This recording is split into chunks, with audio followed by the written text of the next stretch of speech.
It's been a lot of work, but it's been really worthwhile. And so when you ask what it's like to get to these final stages, it's all been snowballing. I do feel a sense of anxiety, because how can you not at this point? And I do wake up and my mind's just racing, but I feel like as long as I'm on top of the wheel, things are okay. It's a big deal for anyone because it's the Joyce. It's this well-known, beautiful theater in New York City, and each of us is given the opportunity to present an evening of our own work, which is very rare. Even to be able to go to any venue in New York and be able to present one piece of choreography, one work that you have, you can spend your entire year just to make sure it's just right.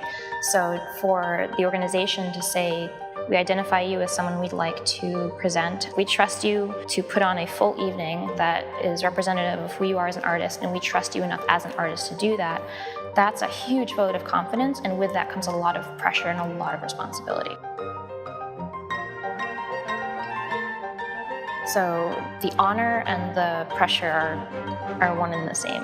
And you have to push that out of your mind a lot of the time, because if you allow knowing that there are a lot of eyes on you at all times, leading up to and then following and during, that can be paralyzing. You just can't even take 2 seconds to think about it. It's all about the art. It's about the process in the studio. It's about the vision you have for yourself and for your company and for your dancers. And that has to take priority, regardless of what the prestige means. It has to be you and the dance floor and your people.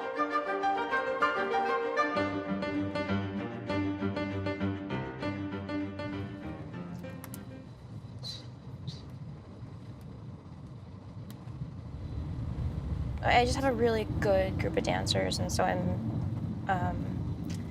obviously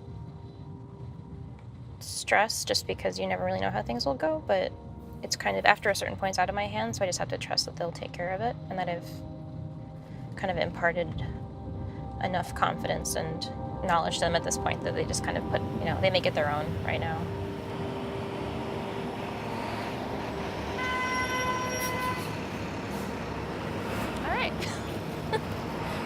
Now I gotta do it. I don't necessarily have any concrete memories of my very first performance, but I do remember just the excitement of performing. One of the first real things I did was performing in Balanchine's The Nutcracker, which Stanford City Ballet would do. And they'd bring in principals from New York City Ballet and American Ballet Theater. That was the first time I fell in love with performance and choreography, because it's Balanchine, and that just captivated me. I always knew that there was something about dance that really grabbed me, and it may not have made me happy every single day, but it always made me feel fulfilled. I think that's a really big distinction to keep in mind, that you're not always going to be 100% pleased with what you're doing or how it's turning out, but as long as you know that you're doing it for a reason, that makes a difference. Oh, it's the head, yeah. So the head has to lead, actually. So you're here, it has to go that way. It's almost like a metaphor for a pressure valve releasing. I've always choreographed because I wanted to, because I felt compelled to, because I had something in me that I wanted to get out that couldn't be expressed just by taking class. That's my creative release, to take music, take shapes, and then somehow make something that elevates both.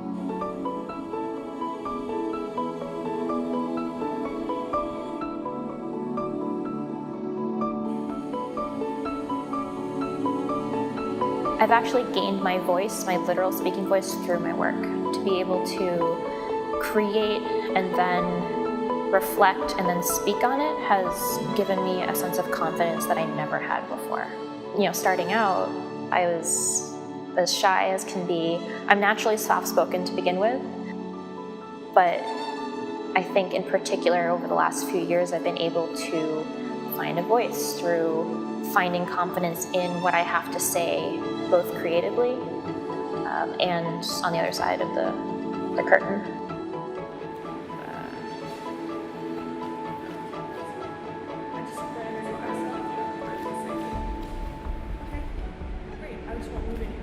Okay, yeah, because essentially what you want to do is plant, when you turn, this foot's planted, that foot's planted. So no matter what you're doing, those feet stay where they are, and then you shoot out from there. Mm-hmm. Yeah. So as long as you find that point with your right foot, you're good. Cool. All right.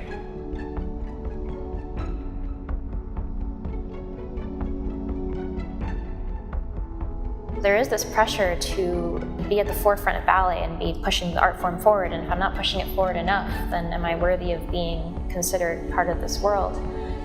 That can sometimes be dangerous because it can inhibit that freedom to just be and make and create and see what comes out of it.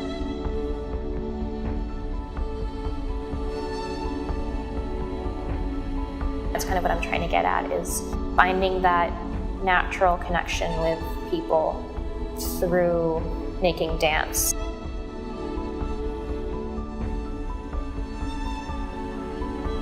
There are some people who are die-hard classical ballet fans, and they'll connect with something I do that it's much more on the contemporary side, or vice versa.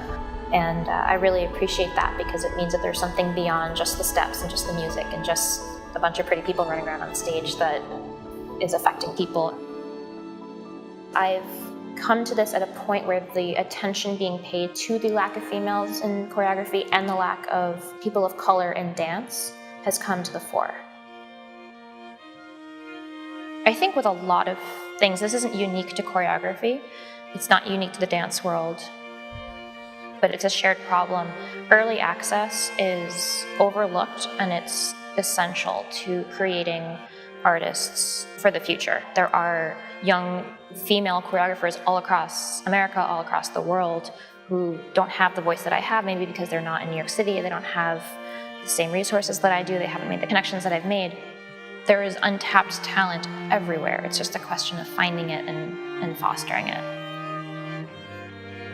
I hope if my work starts any sort of conversation whatsoever, it's about how can we make this happen for others? How, if we have this many women on the program this year, how can we do this in other capacities next year? How can we start exposing young women to choreography when they're in ballet class at age 5 through 12, as opposed to when they're in the company twiddling their fingers in the background at 17, without the pressure of a premiere in front of 4,000 people at New York City Ballet as their first thing. You need to have that freedom and flexibility so that you can ultimately succeed.